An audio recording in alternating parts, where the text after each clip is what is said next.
I told you. A few slaps were all it would take to make you obedient, my son Robert said that morning, standing in the living room doorway, observing with satisfaction the impeccably clean house and the table set as if it were a holiday. He was back.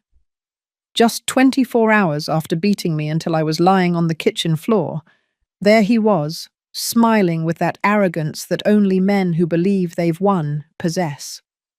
The table was covered with the ivory tablecloth I inherited from my mother. The good plates gleamed under the morning light, and in the centre, a pitcher of cool water with lemon slices seemed to welcome something important. Robert walked slowly, inhaling the aroma of freshly baked bread, convinced that his fists had achieved what his words never could, taming me. But when he discovered the real reason for that celebration, when he understood for whom that table was truly prepared, he froze completely. Because I was not celebrating his return, I was celebrating my freedom. It all began long before that last blow. It began 7 years ago, on a grey Tuesday in November, when Robert knocked on my door with 2 worn suitcases and a look that broke my heart. "It'll just be a few weeks, Mum," he said, and I, as always, opened my arms and the door without asking questions. My son had lost his job. His wife had left him. He needed a place to recover, and I had this house, too big for a woman alone, too silent since I became a widow. I thought it would be temporary. I thought my love could heal him. I thought many things that turned out to be lies. I told myself to endure what would come next. The first few weeks were tolerable. Robert slept late, watched television, and ate what I prepared. He wasn't looking for work, but he wasn't causing trouble either. I justified his apathy by telling myself he was depressed, that he needed time. I cleaned his dishes, washed his clothes, and when I asked him when he would start looking for a job, he would change the subject or lock himself in his room, slamming the door. I learned not to ask. I learned to walk silently through my own house so as not to bother him. I learned that my life no longer belonged to me. The first scream came in the 3rd month. I had prepared chicken for dinner, but Robert wanted steak. "You can't do anything right," he roared, throwing the plate against the wall. The pieces of cream-coloured ceramic scattered across the kitchen floor like small fragments of my dignity. I knelt to pick them up, apologizing, promising to make whatever he wanted. That night, as I bandaged my finger cut by a piece of the ceramic, I told myself it was my fault, that I should have asked him what he wanted to eat, that I needed to be more attentive, more careful. That's how the downfall begins, justifying the unjustifiable. The screaming became daily. Robert complained about everything. The food was cold, or too hot, or too salty. The house was dirty, even though I spent hours cleaning every corner. I made noise when he was trying to sleep. I didn't make enough noise when he wanted company. I spent too much on groceries. I didn't buy enough. Every day brought a new list of reproaches, and I, like a fool, tried to comply with all his impossible demands. I woke up at 5 o'clock in the morning to have breakfast ready by 7 o'clock, even though he rarely got up before noon. I ironed his clothes, even though he never left the house. I cooked 3 different options for dinner, just in case he disliked one. And even so, it was never enough. Within a year, Robert was no longer just yelling. He was pushing. A soft shove when I was in his way, a tug on the arm when I didn't move fast enough. Once he twisted my wrist because I took too long to serve his coffee. "It was an accident, Mum," he said, without looking me in the eyes.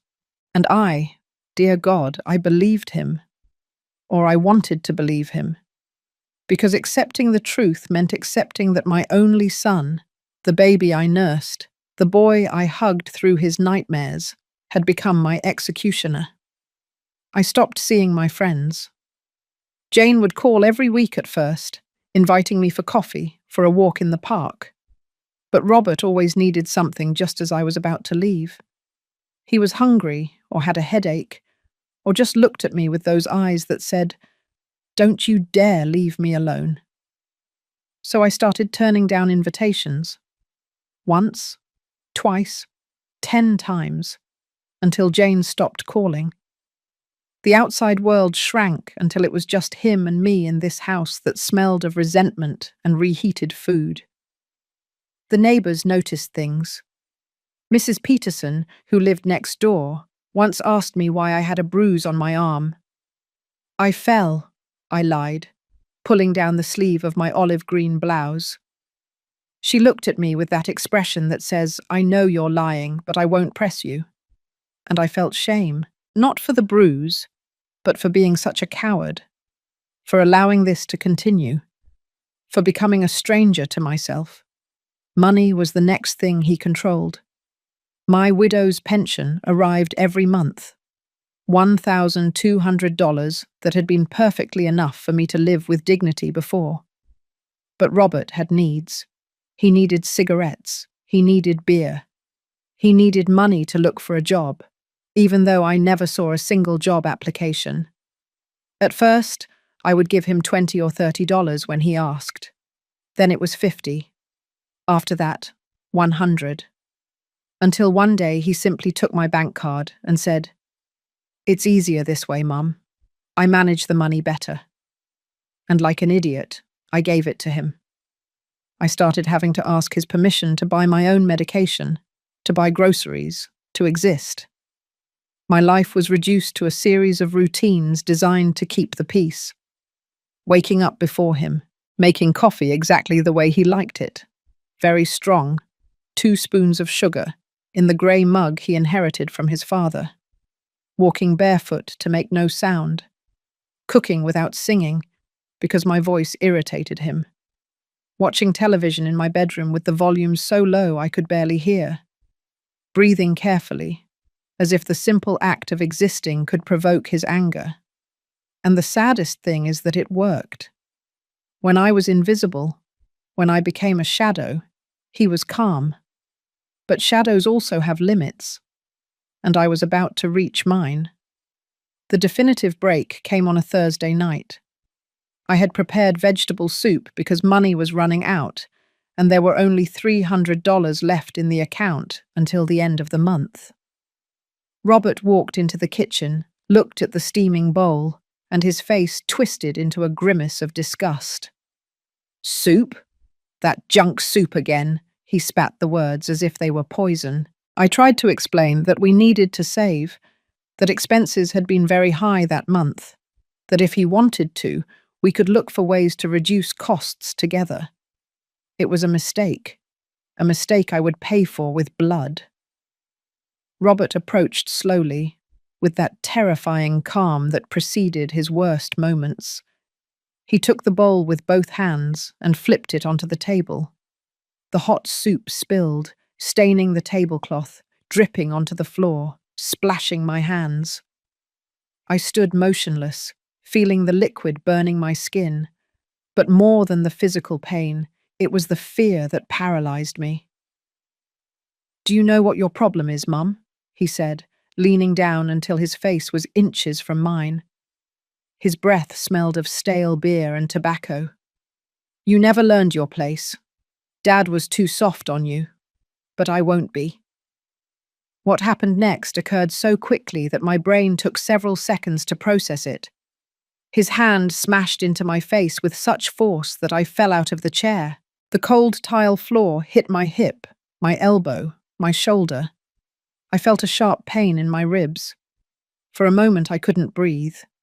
I could only hear his voice above me, distant and close at the same time. "Get up, clean up this mess, and make something edible, you useless old woman." His heavy footsteps moved away toward the living room. The television turned on. A canned laugh from some show filled the house as if nothing had happened. I stayed on the floor for several minutes. I didn't get up immediately because something inside me had broken, and it wasn't a bone. It was something deeper, more essential. It was the last shred of hope I held that this could get better, that Robert would return to the child I knew. But that child had died a long time ago, if he had ever existed. The man living in my house was a stranger with my son's face and the heart of a tyrant. With slow, painful movements, I dragged myself until I was sitting with my back against the cupboard. I touched my lip and my fingers were stained red. My cheek was throbbing. I could feel it swelling, the skin stretching with the bruise that was already forming. But the worst part wasn't the pain. The worst part was the silence that followed. Robert was in the living room, laughing at the television show, while I bled on the kitchen floor. For him, this was normal. It was Thursday. It was dinner. It was his life. I cleaned the spilled soup with shaky hands. Every movement was agony. Something in my side protested every time I bent over, every time I breathed too deep. Possibly a cracked rib, I thought. But I can't go to the emergency room. What would I say? How would I explain this without admitting the truth? I scrubbed the floor until there was no trace of the soup, washed the rag over and over under cold water, and then stood in front of the sink, looking at my distorted reflection in the dark window. I didn't recognize the woman looking back. She had messy grey hair, sunken eyes, the stooped posture of someone who has spent too much time bowing her head. When had I become this? When had I stopped being Mary and transformed into this frightened creature who existed only to serve and suffer? That night, I didn't prepare another dinner. I simply dragged myself to my bedroom, locked the door, and sat on the edge of my bed. The house was silent now. Robert had probably gone out to buy something to eat with my money, with my card, with my life. I carefully touched my swollen face, and this time, finally, I cried. But they weren't tears of sadness. They were tears of rage, of helplessness, of shame for having let myself get to this point. At 3 o'clock in the morning, Robert returned. I heard his heavy footsteps in the hallway, the slam of his door closing. Then, silence. I stayed awake all night, staring at the ceiling, feeling every pulse of pain in my face, in my ribs, in my soul. And it was in that darkness, in that silence broken only by the ticking of the clock on my dresser, that something changed. It wasn't a dramatic thought or a sudden revelation. It was simpler and deeper than that. It was the cold, clear certainty that if this continued, Robert would kill me. Maybe not tomorrow, maybe not next month, but eventually one of his blows would be too hard, too accurate, and I would stop breathing on my own kitchen floor while he watched television in the living room. I couldn't let that happen. Not like this. Not after surviving 63 years of life, after burying a husband, after raising a son, after enduring losses and joys. I wasn't going to die like a coward at the hands of my own son. If I was going to die, it would be on my own terms. But preferably, I wouldn't die at all. I would live. And to live, I needed to get out of here. The decision didn't bring peace, but it brought clarity. And clarity, I discovered, was almost as valuable as courage. I got out of bed as the sun began to filter timidly through the window, casting golden lines on the wood floor. My body protested with every movement, but I forced myself to walk to the small desk in the corner of my room. I opened the bottom drawer, the one I always kept locked, and took out an old notebook with brown covers. It was my expense journal, where I meticulously noted every penny that entered and left the house. But among those pages, there was something else. A yellowed envelope with $300 that I had been saving for years, hidden from Robert, my only secret, my only emergency reserve. I counted the bills with trembling fingers. $300. It wasn't much, but it was something. It was a start. I also found a folded paper, a card that Mrs. Peterson had given me months ago when she was still trying to help me. On the card was the name of Elizabeth Rodriguez, social worker, with a phone number and an address. "Just in case you ever need to talk to someone," Elizabeth had said, squeezing my hand tightly. I had kept the card, promising myself I would never use it, that things weren't that bad, that I could handle the situation alone. How stupid I had been. I put the envelope with the money in the inside pocket of my robe and hid the card in my bra, pressed against my skin. I needed to keep these things close, invisible, safe. Then I looked at myself in the small mirror over the desk. My face was a map of violence, my lips split, my cheek dark purple, one eye slightly closed from the swelling. I couldn't leave like this. People would ask questions. Robert would find out. I needed to wait, to heal enough so I could move without arousing suspicion. The following days were a careful performance. I became the perfect shadow, the submissive mother Robert believed he had created with his fists. I got up every morning before him, made his coffee exactly as he liked it, served his food without a word, cleaned every corner of the house with silent movements. When he looked at me, I lowered my gaze. When he spoke, I nodded. When he yelled, I flinched. I gave him exactly what he wanted to see, a broken, defeated, tamed woman. But inside, behind my tired eyes and my stooped posture, something completely different was growing. It was coldness. It was determination. It was the version of myself that had been asleep for 7 years and had finally woken up. Robert was satisfied with my transformation. "See, Mum? It wasn't so hard," he said on Sunday morning, sitting in his chair while I served him scrambled eggs with ham.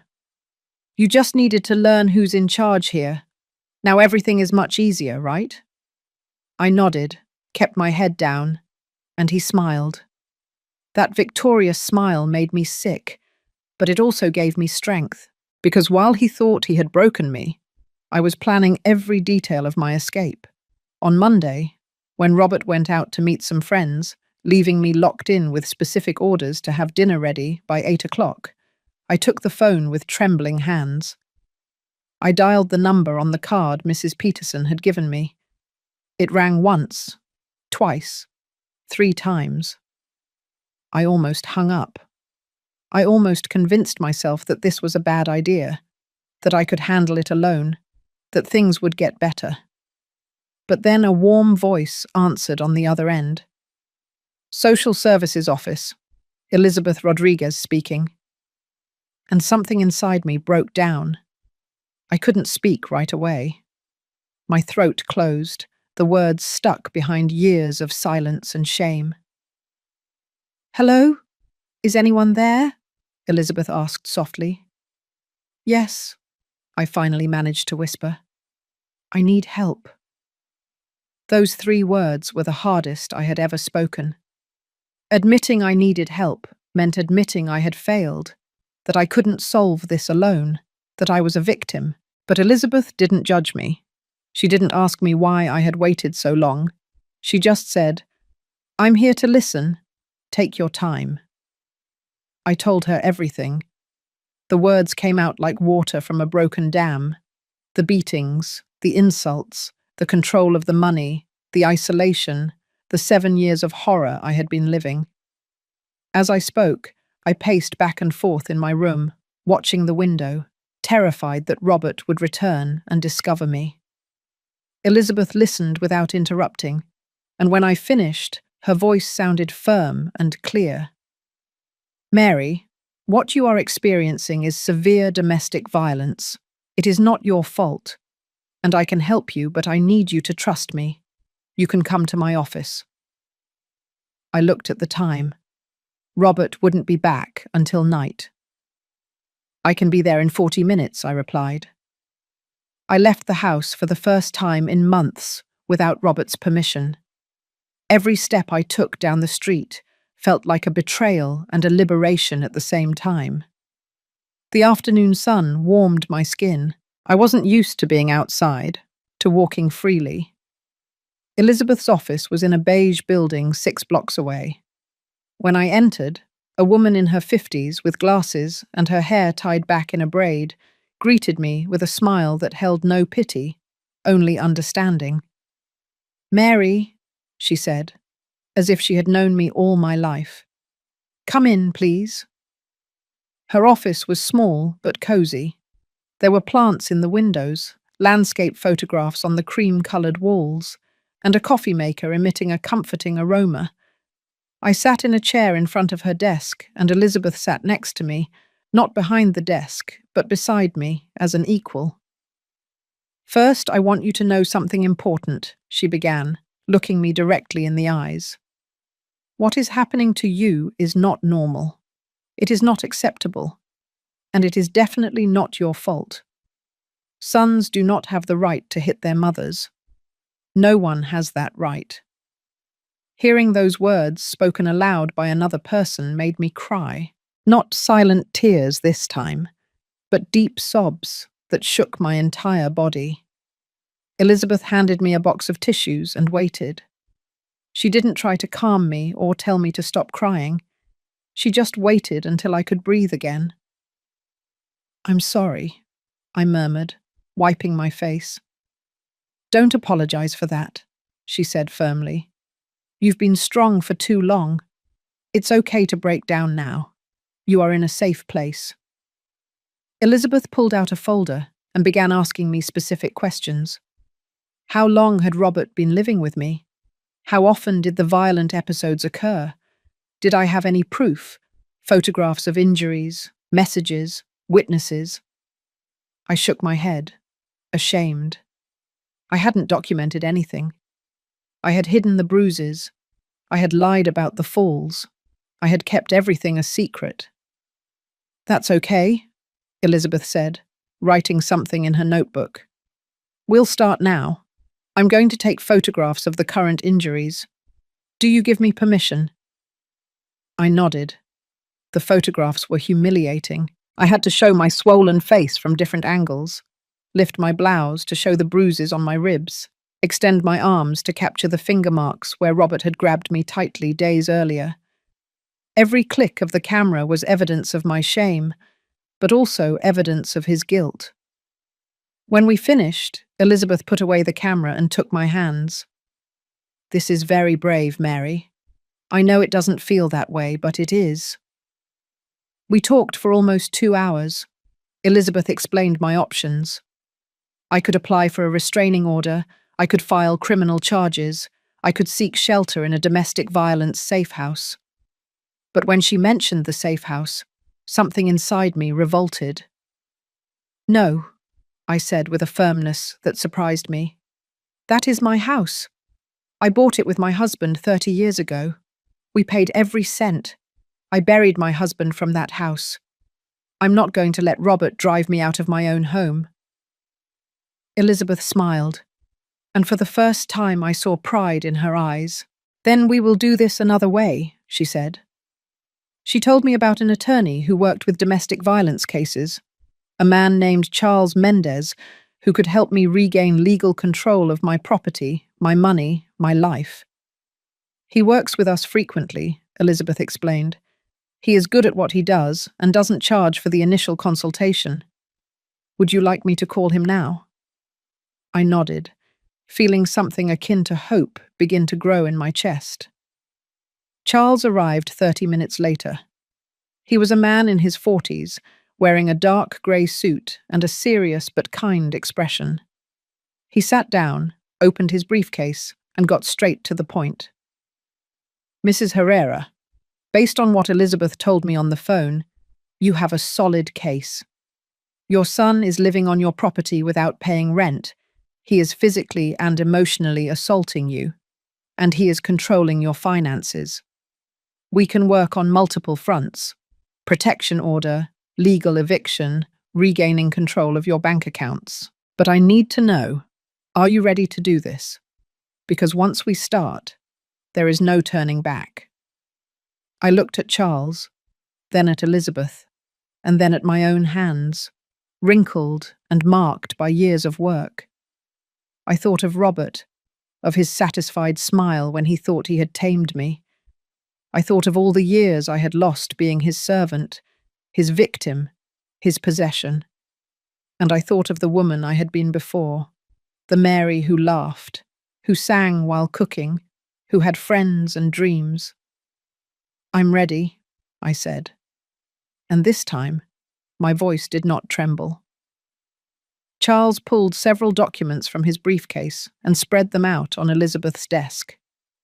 "First things first," he said, pointing to a light yellow form. "We need to apply for a temporary protection order. With the photographs Elizabeth took and your testimony, a judge can issue it in 24 to 48 hours.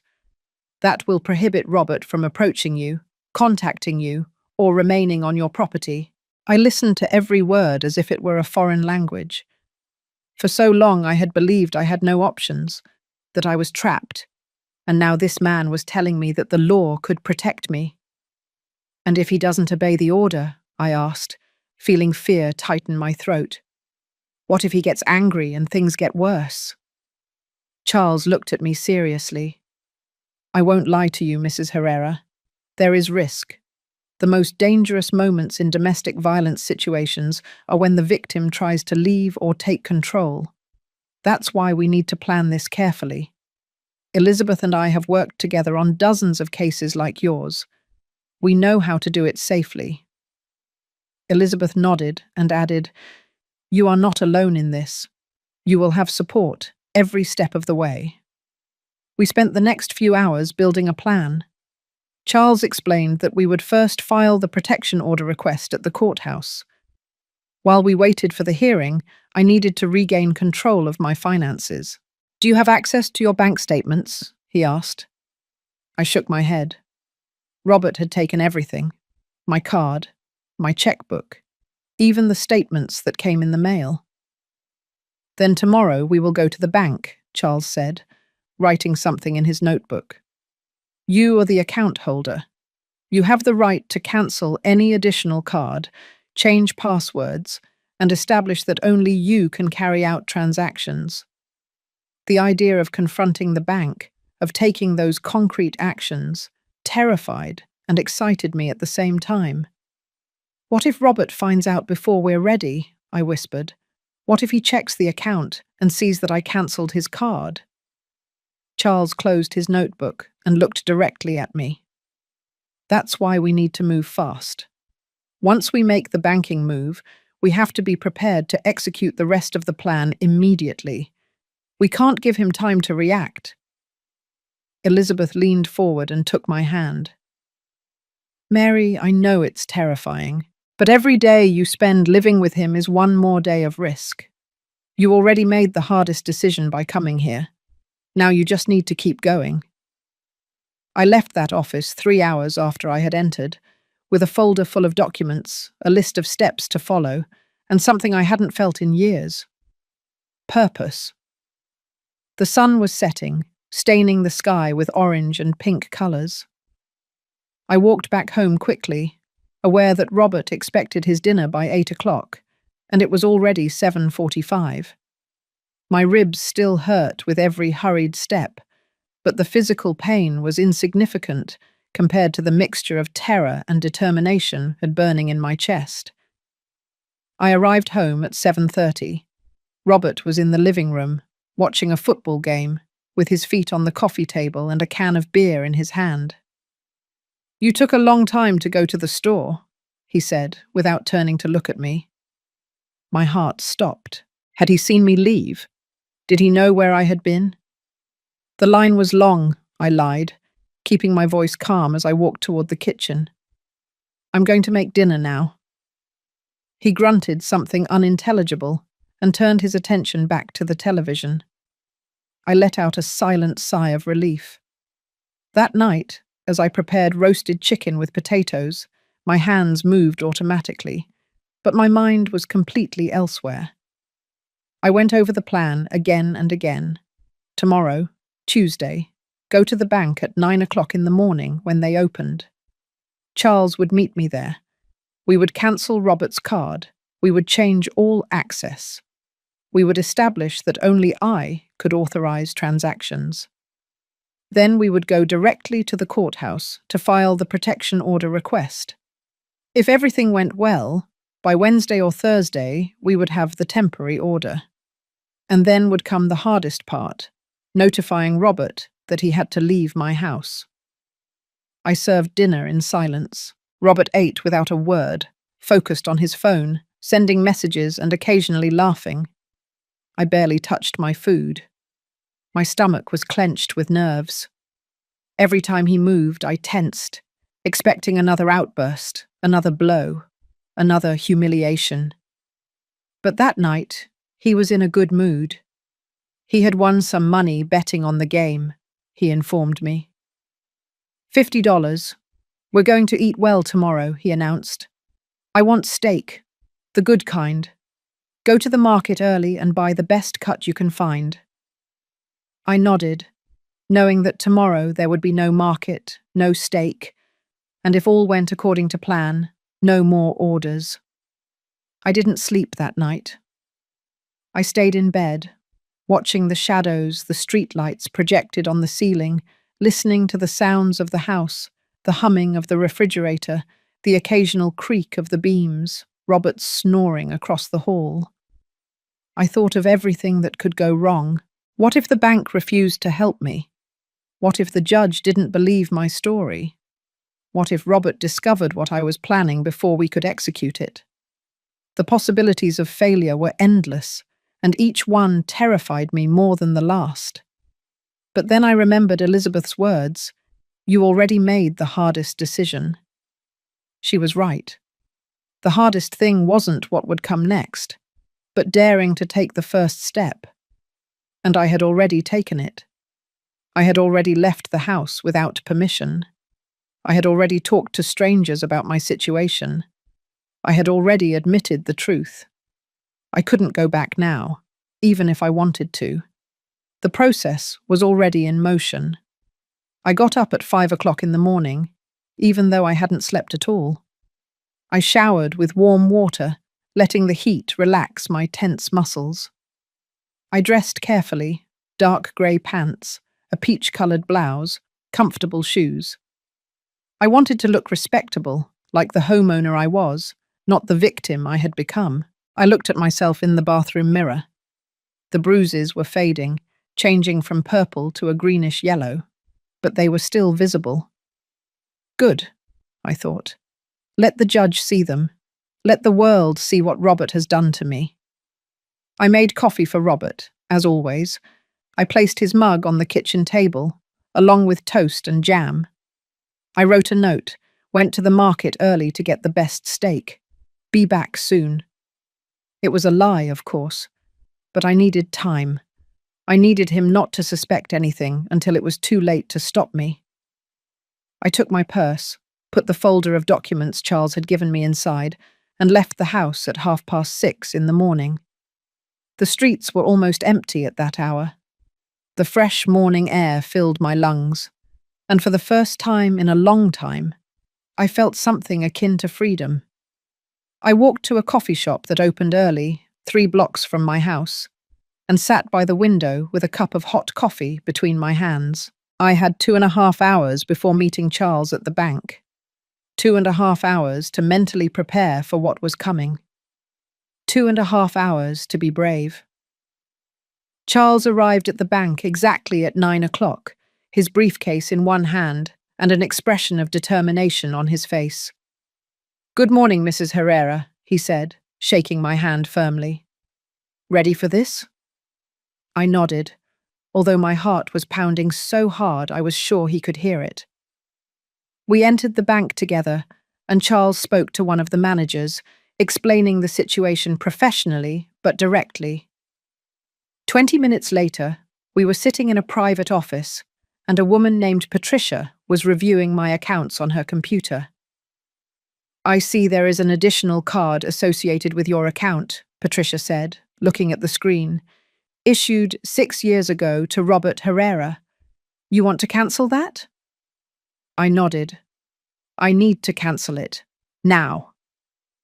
Patricia didn't ask questions. She had seen enough cases like mine to understand. Of course.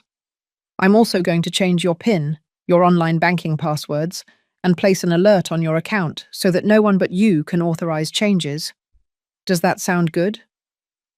Perfect, I said, feeling a weight begin to lift from my shoulders. When we left the bank 30 minutes later, I had a new bank card in my purse, new passwords memorized, and for the first time in 6 years, total control over my own money.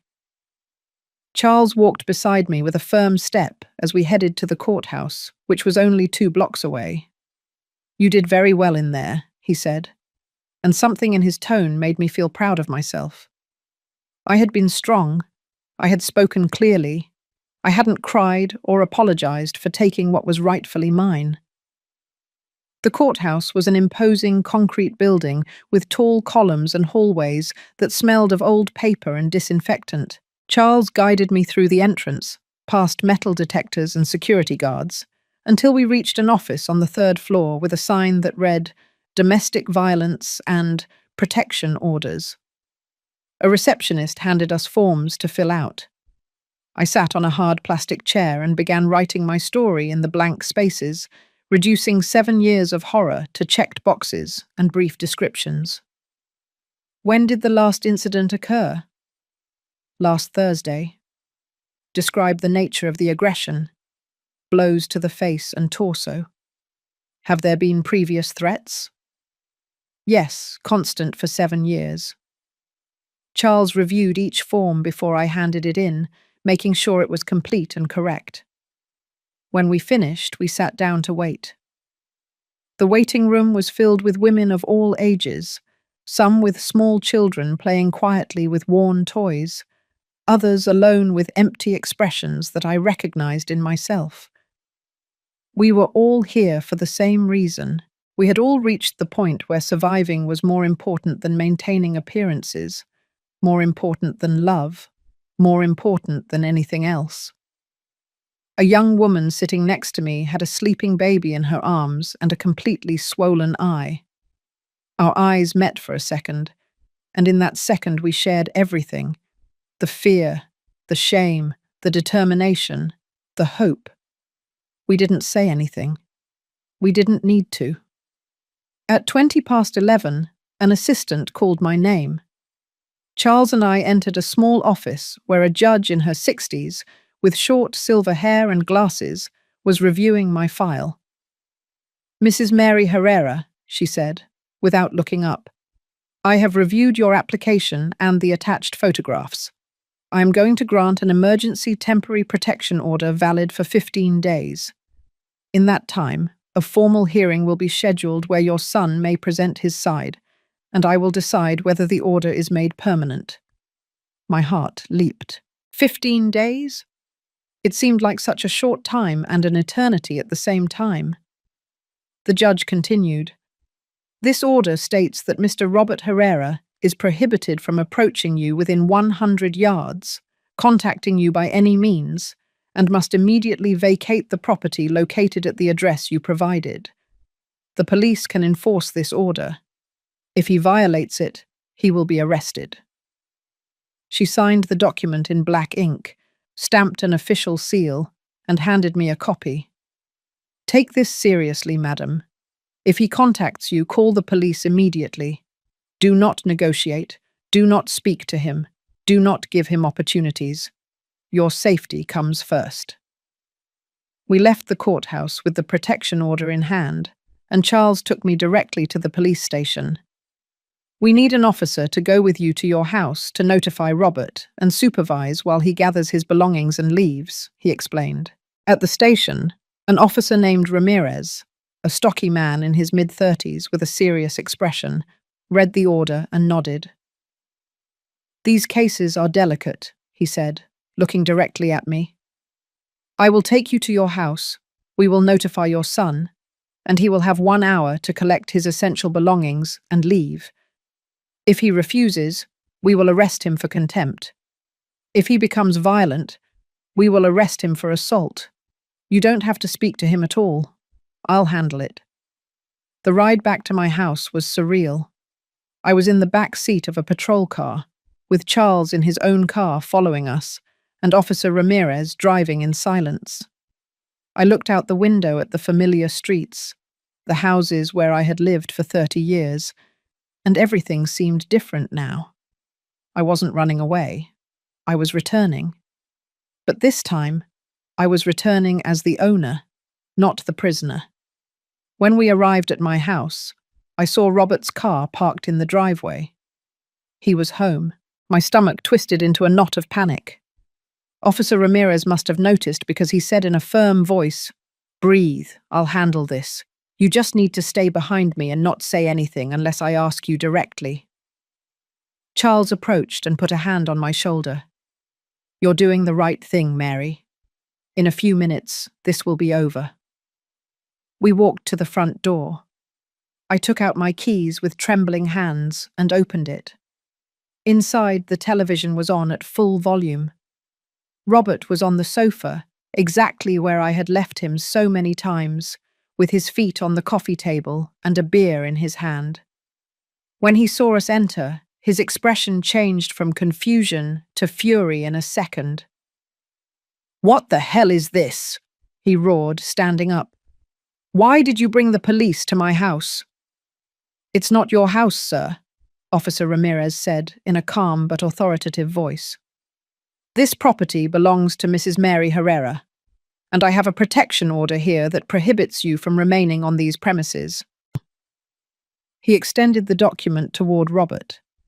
Robert took it roughly, his eyes scanning the lines quickly, and then he looked at me with an expression that chilled my blood. It was pure hatred. "You did this?"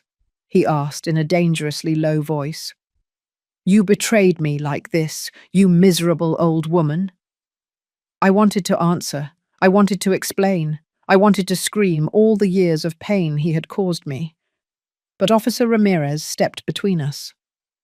"Mr. Herrera, you have 1 hour to collect your personal belongings and vacate the property. If you attempt to contact, intimidate, or approach Mrs. Herrera, you will be arrested immediately." Robert clenched his jaw, crumpled the paper in his fist, and for a moment I thought he was going to attack us. But the presence of the uniformed officer, the hand near his belt where the pistol hung, was enough to stop him. "Fine," he finally said, his voice laced with poison. "I'm getting out of this piece of junk house. But this isn't over, Mum. It is not over." Officer Ramirez took a step forward. "That sounded like a threat, Mr. Herrera. I suggest you choose your words more carefully." Robert didn't respond. He simply turned on his heel and went up the stairs toward his room with heavy footsteps that shook the entire house. Charles guided me to the kitchen while Robert gathered his things upstairs. "Sit down," he said, pointing to a chair. "Breathe. It's almost over." But I couldn't sit down. I was trembling from head to toe, adrenaline rushing through my veins like electricity. I could hear Robert moving things, opening drawers, swearing. Every noise made me jump. Officer Ramirez stood at the foot of the stairs, watching, with an expression that left no room for negotiation. 20 minutes later, Robert came down with 2 large suitcases and a backpack. His face was red with fury, the veins in his neck bulging. He walked past me without looking, but I felt his hatred as something physical, tangible. He dropped the suitcases next to the door with a loud bang and turned to the officer. "There. Can I leave now? Or are you going to arrest me for breathing too?" Officer Ramirez didn't take the bait. "You can leave. And remember, 100 yards distance from Mrs. Herrera at all times. 0 contact. If I see you watching this house, if you call her, if you send someone to speak to her, we will be back with handcuffs." Robert took his suitcases and walked out the door without another word. I heard his car start, the screech of the tires as he pulled out of the driveway too fast, the sound of the engine moving away down the street. And then, silence.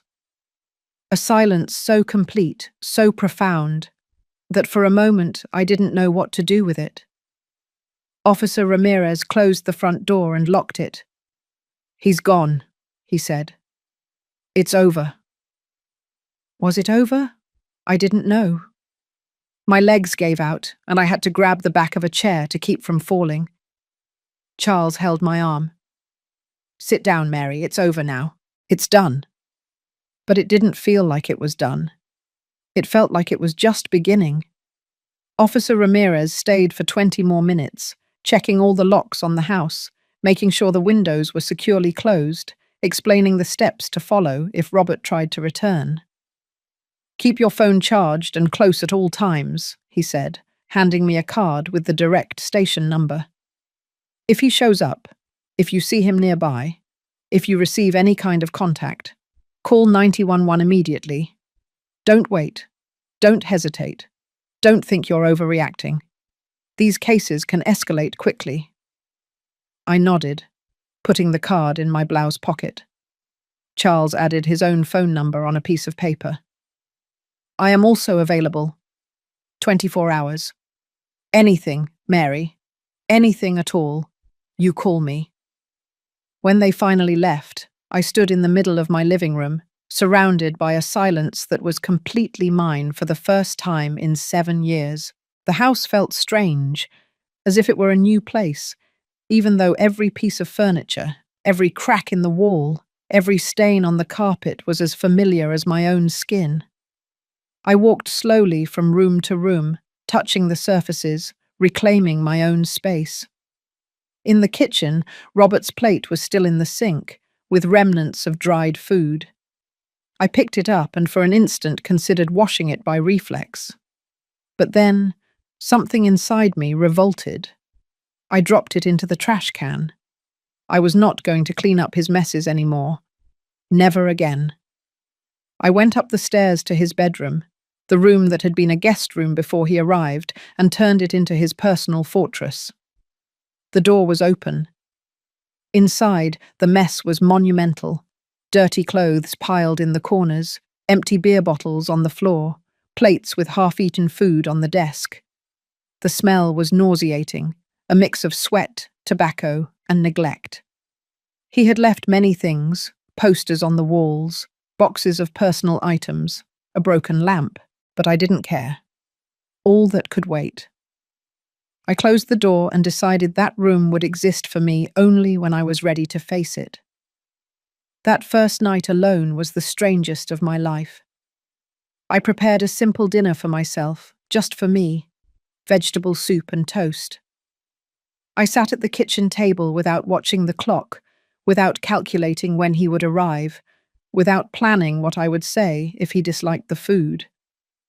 I ate slowly, savoring every spoonful, and it was the first meal in years that I could digest without my stomach clenching with fear. Afterward, I washed my plate, only my plate, and left everything clean. I turned off the lights, checked the doors twice, and went up to my room. I lay in bed, but I couldn't sleep. Every sound in the house made me jump. The wind hitting a window, the creaking of the beams, the engine of a car passing on the street. My heart raced, waiting to hear his heavy steps, his key in the lock, his voice roaring my name. But he didn't come. The hours passed slowly, marked by the clock on my nightstand. 11 o'clock, midnight, 1 o'clock in the morning, 2 o'clock.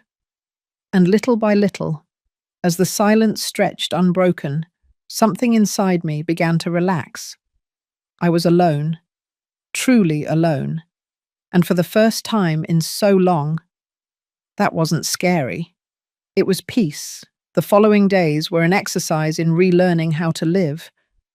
I woke up without alarms, made coffee only for myself, ate breakfast when I was hungry, not when someone else ordered it. I cleaned the house at my own pace, without haste, without panic. I opened the curtains and let the sunlight in. I put on music, something I hadn't done in years, because Robert was bothered by noise. I sang while I cooked. My voice sounded rusty, out of tune from lack of use, but I didn't care. It was my voice, in my house, and no one could silence me. Elizabeth called me every day during that first week. "How are you? Have you heard from him? Do you feel safe?" Her questions were professional, but genuine. I told her about my days, about the small acts of freedom I was rediscovering, sleeping late, eating ice cream straight from the container at midnight, watching television shows that I chose. "That's good," she would say.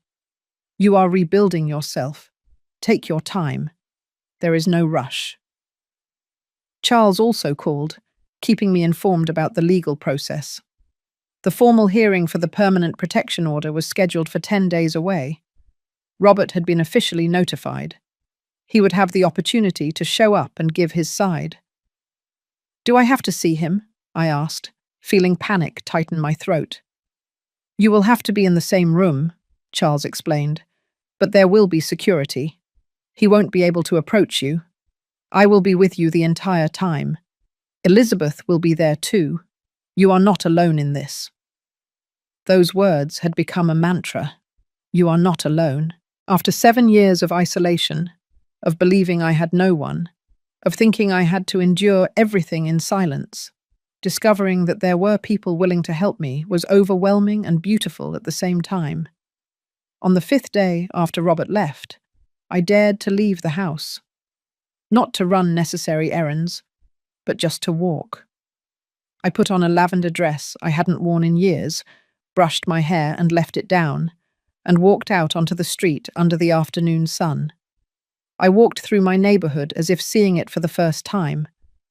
I waved to Mrs. Peterson, who was watering her plants in the garden. Her eyes lit up when she saw me. "Mary, it's so good to see you. You look different." "I feel different," I replied. And it was true. Something in my posture had changed. I no longer walked stooped, with my gaze lowered. I walked with my head held high. Mrs. Peterson put down the hose and approached the fence that separated our houses. "I heard your son left," she said carefully, without judging. I nodded. "He left, and he is not coming back." She smiled, a small but meaningful smile. "I'm glad, Mary. I'm very glad. If you ever need company, or just want to have a cup of coffee, my door is always open." For the first time in years, I accepted the invitation. I would love that. "Tomorrow, does that work for you?" "Perfect," she said, and there was genuine warmth in her voice. That night, while preparing dinner, I heard a car stop in front of my house. My heart froze. I ran to the living room window and looked carefully through the curtains. It was an unfamiliar car, black, with tinted windows. It stayed there, with the engine running, for what seemed like hours but was probably only 2 minutes. Then it drove away. I stood trembling, with the phone in my hand, ready to call the police. Was it Robert? Someone he had sent? Or just a neighbor visiting someone down the street?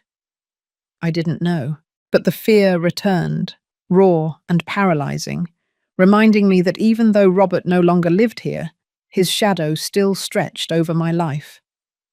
I called Charles. He answered on the second ring. "Mary, what happened?" I told him about the car. He listened without interrupting and then said, "Did you see anyone inside? Did the car do anything threatening?"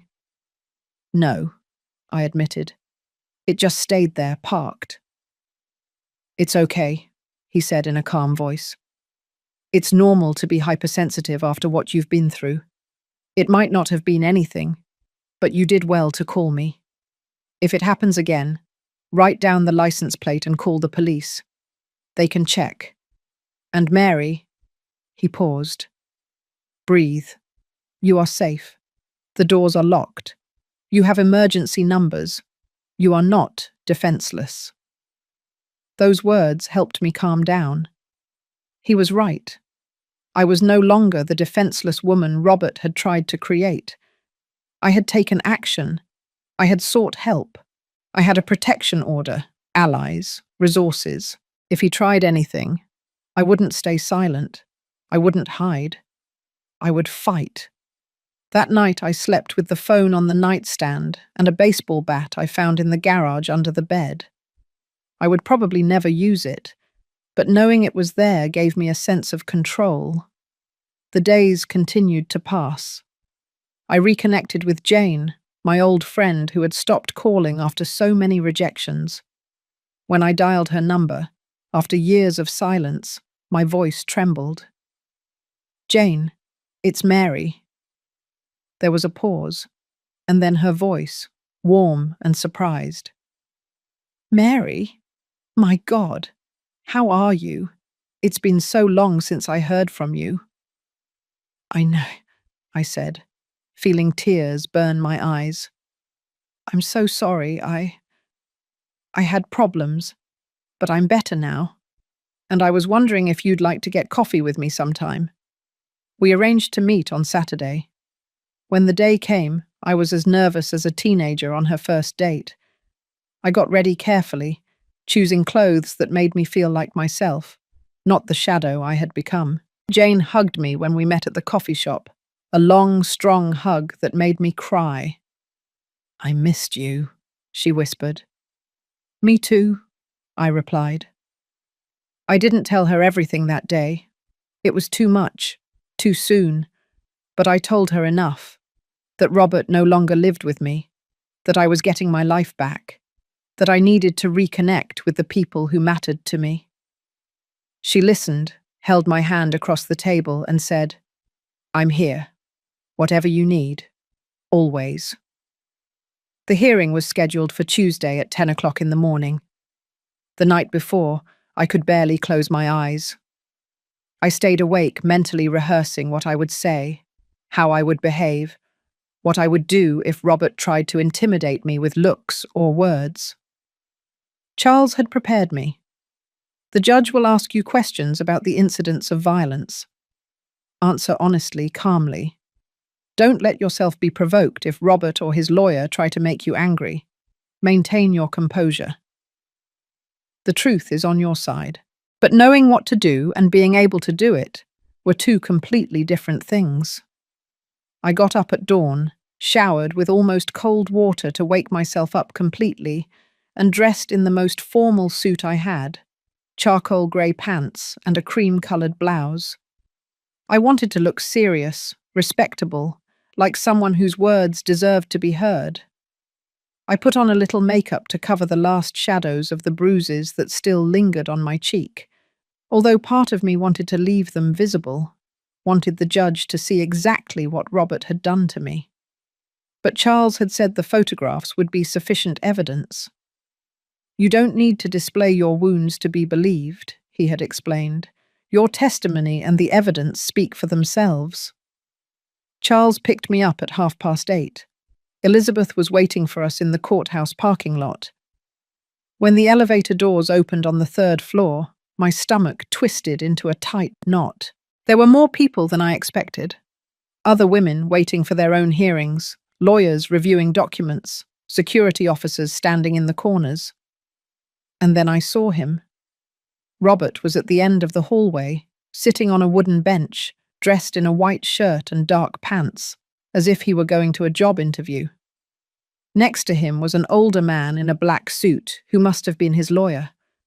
When our eyes met, a chill ran down my spine. His expression didn't show anger. It showed cold, calculated contempt, as if I were an insignificant annoyance that would soon be eliminated. Charles put a hand on my shoulder. "Don't look at him. Focus on me. He can't do anything to you here." Elizabeth stood on the other side, creating a protective barrier.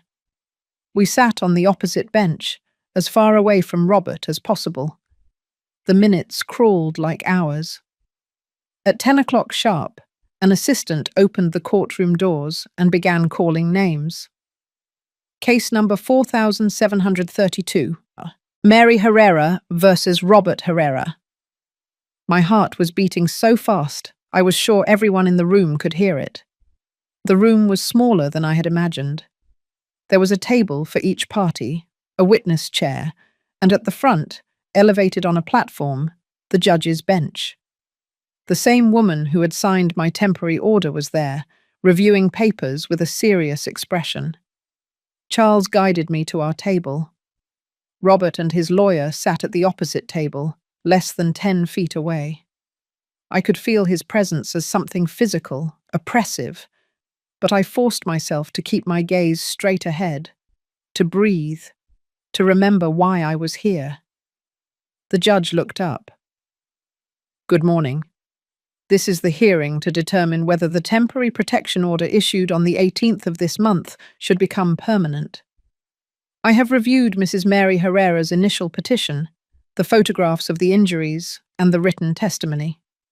Mr. Herrera, you have the right to present your side. But first, Mrs. Herrera, I would like to hear directly from you. Please approach the stand." My legs trembled when I stood up. Charles gave my arm a gentle squeeze before letting me go. I walked to the witness chair, sat down, and placed my hands on my lap to hide how they were shaking. The judge looked at me with a neutral but not cold expression. "Mrs. Herrera, tell me in your own words what led you to request this protection order." I took a deep breath.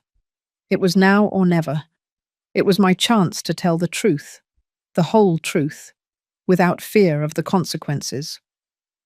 "Your Honor," I began, and my voice sounded firmer than I expected. "My son Robert came to live with me 7 years ago, when he lost his job. I took him in because he was my son and I thought he needed temporary help.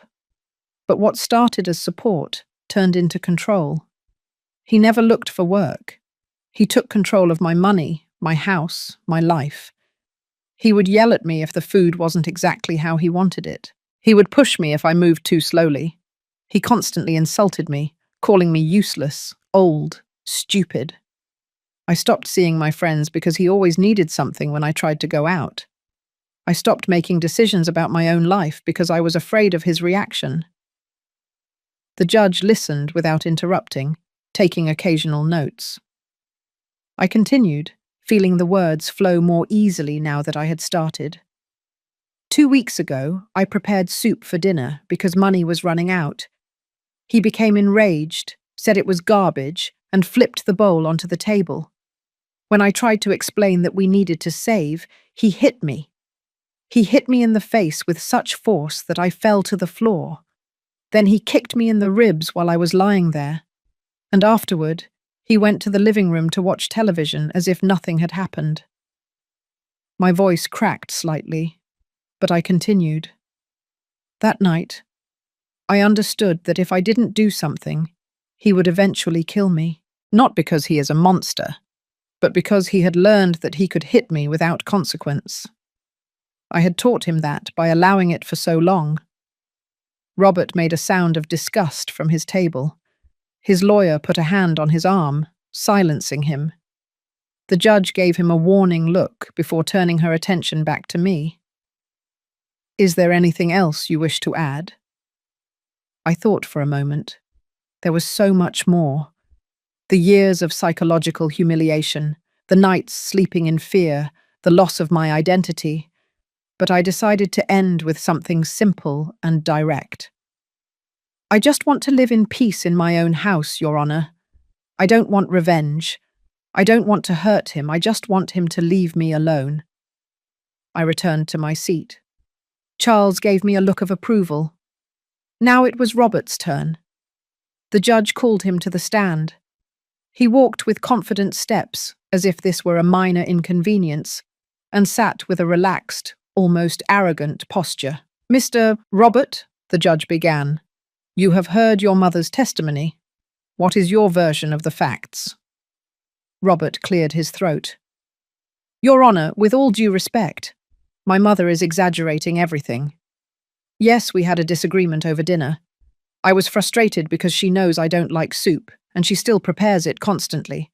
I got upset. I admit I raised my voice, but I never hit her. She tripped and fell on her own. She has always been clumsy, especially at her age. Rage boiled inside me, but I bit my tongue. Charles had warned that Robert would likely lie, that he would deny everything or minimize his actions. The judge reviewed the photographs in front of her. Mr. Robert, the injuries documented here are consistent with direct blows, not an accidental fall. A split lip, bruises on the cheekbone in a finger pattern, contusions on the ribs. Are you saying that all of this was the result of a stumble? Robert hesitated for the first time. I don't know how she got all that. Maybe she hit something when she fell. I wasn't paying attention after the incident. I went to the living room. His lawyer stood up. Your Honor, if I may, there are no witnesses to this supposed attack other than Mrs. Herrera. There are no contemporaneous medical reports of the incident.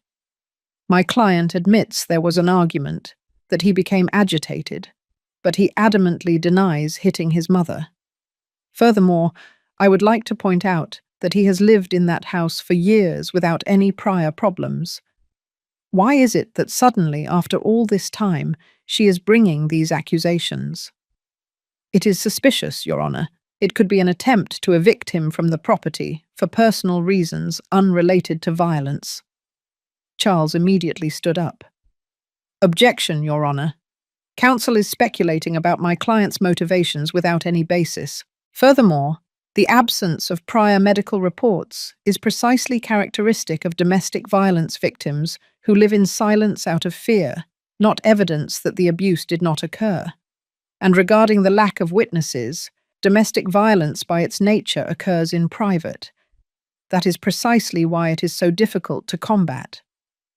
The judge raised a hand. Both of you sit down.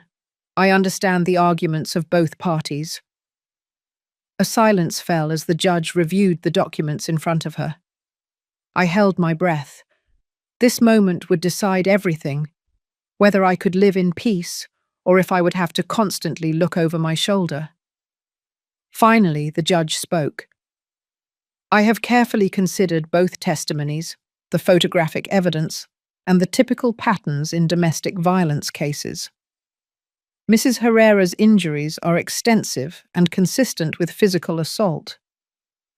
Mr. Roberts' explanation that they were caused by an accidental fall is not credible given the pattern and severity of the contusions. Furthermore, Mrs. Herrera's testimony describes a pattern of controlling and abusive behavior that extended over years, not an isolated incident. My heart was beating so fast I felt like I might pass out. The judge continued. Therefore, I order that the protection order be made permanent for a period of 3 years. Mr. Robert Herrera is prohibited from approaching Mrs. Mary Herrera within 100 yards, contacting her by any means, or remaining on the property located at the aforementioned address. Any violation of this order will result in immediate arrest and criminal charges. Furthermore, I order that Mr. Robert attend an anger management program as a condition. This hearing is concluded. The bang of the judge's gavel echoed in the courtroom like a liberating thunder. 3 years. I had 3 years of legal protection, 3 years to rebuild my life without constantly looking over my shoulder. Charles leaned toward me and whispered, You did it, Mary. You won. But it didn't feel like a victory. It felt like survival, like having climbed a mountain only to discover there's another on the other side. Elizabeth hugged me when we left the room. I am so proud of you, she said, and her words made me cry tears I had been holding back throughout the hearing. Robert walked out of the courtroom behind us, his face contorted in a mask of contained fury. For a moment, our eyes met in the hallway. In his eyes, I saw something that chilled my blood. Not remorse, not shame, but a promise. The promise that this was not over for him, that he would find a way to make me pay for having humiliated him publicly. A security officer immediately approached, stepping between us. Mr. Herrera, maintain your distance. The order is already in effect. Robert looked away, said something quietly to his lawyer, and headed toward the elevators without looking back. Charles escorted me to his car. My legs could barely support me. The adrenaline that had kept me standing during the hearing finally dissipated, leaving me exhausted and trembling. "I want you to know something important," Charles said as he drove me back to my house. "What you did today took immense courage. Most people in your situation never take this step. They stay silent until it's too late. You saved yourself, Mary. Don't forget that." His words were etched in my mind like an invisible tattoo. When we arrived at my house, Charles insisted on checking all the locks again, verifying that the windows were secure, making sure I had all the emergency numbers programmed into my phone. "The first few days after an order like this are critical," he explained. "Robert is furious. He might try to contact you through other people. He might send messages from unknown numbers. He might try to manipulate you emotionally. Don't respond to anything. Any attempt at contact, however small it may seem, report it immediately." I nodded, memorizing every instruction as if my life depended on it. Because perhaps it did. That night, I prepared a special dinner for myself. It wasn't elaborate, just pasta with homemade tomato sauce and salad, but I prepared it with intention, with self-love, celebrating the fact that I could now eat in peace. I set the table nicely, with the tablecloth I liked, lit a candle, and poured myself a glass of wine that had been stored in the cupboard for years. I ate slowly, savoring every bite, and for the first time in a long time, the food didn't taste like fear. It tasted like freedom. The following days were quieter than I expected. There were no strange cars in front of my house, no calls from unknown numbers, no signs of Robert. Part of me was relieved. Another part was uneasy, waiting for the other shoe to drop. I knew my son. I knew his temper. He wasn't the type of man to accept defeat gracefully, but perhaps, just perhaps, the legal intervention had been enough to scare him, to make him understand that his actions had real consequences. I started going out more. I reconnected with more old friends. Jane invited me to her book club, a circle of women who met every 2 weeks to discuss books and drink tea. The first time I attended, I felt like an imposter, as if I didn't deserve to be there with these women who laughed freely and talked about their lives without shame. But they welcomed me warmly, without asking invasive questions, and little by little I began to feel part of something bigger than my own tragedy. Mrs. Peterson became a regular visitor. She came 2 or 3 afternoons a week, brought homemade cookies or fruit from her garden, and we sat in my kitchen drinking coffee and talking. We didn't always talk about deep things. Sometimes we just commented on the soap operas, the weather, the neighborhood gossip. But her constant presence reminded me that I wasn't alone, that there were people who cared about me without wanting anything in return. One afternoon, 3 weeks after the hearing, I was watering the plants in my garden when I saw a white envelope in my mailbox. I opened it with trembling hands. Inside was an unsigned card with only 3 words written in tight handwriting. "This is not over." My blood ran cold. It was Robert's handwriting. I would recognize it anywhere. He had violated the protection order. I ran into the house, locked the door, and immediately called Charles. He arrived in less than 20 minutes, accompanied by a police officer. They took photographs of the card, saved it as evidence, and filed a formal report. "This is a direct violation of the order," the officer explained. "We are going to issue an arrest warrant for him. Do you know where he might be living?" I shook my head. I had no idea where Robert had gone after leaving my house. I didn't have his new number. I didn't know who he was staying with. The officer wrote everything down in his notebook. "Stay alert. If you see him near your property, call 911 immediately. Do not attempt to confront him." I nodded, although the thought of Robert showing up at my door filled me with paralyzing terror. I didn't sleep that night.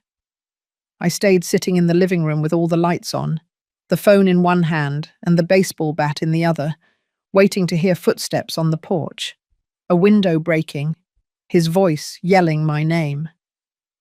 But the night passed in silence. At dawn, exhausted and trembling, I finally allowed myself to close my eyes for a couple of hours. 2 days later, the police arrested Robert. They found him in a bar 6 blocks from my house, drunk and openly talking about how I had betrayed him, how he would make me pay. Someone in the bar, concerned about his erratic behavior, called the police. When the officers arrived and checked his name in the system, they discovered the outstanding arrest warrant. They handcuffed him right there, in front of all the bar patrons. Charles called me with the news. "He's detained, Mary. He will spend at least 72 hours in custody while they process the charges for violation of the protection order." The news should have relieved me, but I only felt a strange emptiness.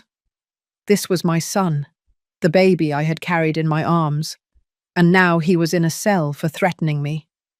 At what point had everything gone so terribly wrong? "It's not your fault," Charles said, as if he could read my thoughts through the phone. "Robert made his own choices. You only protected yourself. Never forget that." 6 months passed since Robert's arrest. 6 months in which I learned to live again, to breathe without constant fear, to recognize my own reflection in the mirror.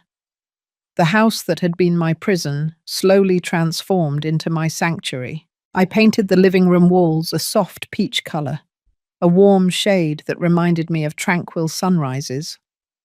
I transformed the room that had been Robert's into a small studio where I began to practice watercolor, a hobby I had abandoned decades ago.